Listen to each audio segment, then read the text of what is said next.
Coming soon to the greater Savannah area, the Cottages at New Hampstead will bring 326 new rental ranch cottages to this exciting community. The Cottages at New Hampstead will be part of a larger mixed-use plan development of New Hampstead that will include a wide range of residential and commercial properties. The community of New Hampstead has been designed around the core village center that will offer a live, work, play atmosphere with shopping, dining, social, and recreational opportunities. One of the most exciting parts is the 863 acres that have been set aside in a conservation easement.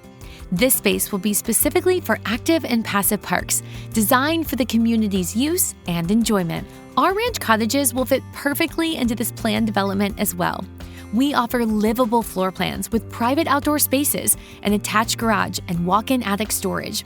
We offer 5 floor plans with 2 or 3 bedrooms, and the primary bedroom suite is always on the main level. Every floor plan features a chef-inspired kitchen with granite countertops, energy-efficient appliances, washer and dryer, and walk-in closets. All of our plans have either a 1 or 2 car attached garage. The Cottages at New Hampstead will also feature a private resort-style amenity of a community clubhouse, state-of-the-art fitness center, and swimming pool. The Cottages at New Hampstead is located less than a mile from I-16 on Little Neck Road, directly across from the entrance to the New Hampstead High School. Savannah has consistently been named one of the world's friendliest cities by Condé Nast Travelers readers, and we are excited to be part of this incredible community as well. The first cottages will be ready in the summer of 2023, so please sign up on our VIP list, ranchcottagesforrent.com, to receive updates and any information as it becomes available.